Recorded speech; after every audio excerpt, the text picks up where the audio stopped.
வீடியோவில் நம்ம என்ன பார்க்க போகிறோம் அப்படின்னா வோல்டேஜ், கரண்ட், ரெசிஸ்டன்ஸ் அந்த மூணுக்கும் உள்ள ரிலேஷன்ஷிப் அண்ட் தென் அதை வச்சு எப்படி நம்ம பவருக்குள்ள ஃபார்முலா எழுதலாம், அந்த ஈக்குவேஷன் எப்படி நம்ம டிரைவ் பண்ணலாம் அப்படின்னு பார்க்கலாம். You know V is equal to IR. நான் வெரி ஃபர்ஸ்ட் அந்த ஓம்ஸ்ல படிக்கும் போது எப்படி அதை ஞாபகம் வச்சுக்க சொல்லி கொடுத்தாங்க அப்படின்னா V அப்படின்னா வெஜ், IR அது ஐயர் அப்படின்னு ப்ரொனவுன் பண்ணுங்க. யார் வெஜ் சாப்பிடுவா?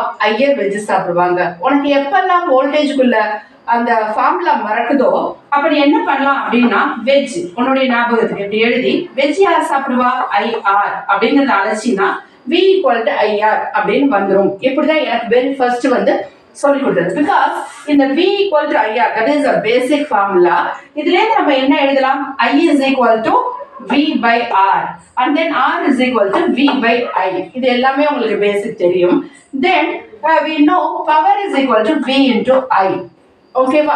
இந்த ஈக்குவேஷன்ல நான் என்ன பண்ண போறேன் அப்படின்னா இந்த V இங்க எழுதிருக்கோம் இல்லையா, V equal to IR அதை சப்ஸ்டிட்யூட் பண்ணேன் அப்படின்னா it becomes IR into I that is equal to I square into R. and again இன்னொரு ரீப்ளேஸ் பண்ணலாம். ஃபர்ஸ்ட் என்ன பண்ணோம்? V க்கு IR னு போட்டோம். இந்த second ஈக்குவேஷன்ல P is equal to VI இந்த இடத்துல இந்த I அப்படின்னு இருக்கு இல்லையா, அதை என்ன பண்ண போறோம் அப்படின்னா இந்த VR ஆல சப்ஸ்டிட்யூட் பண்ண போறோம்.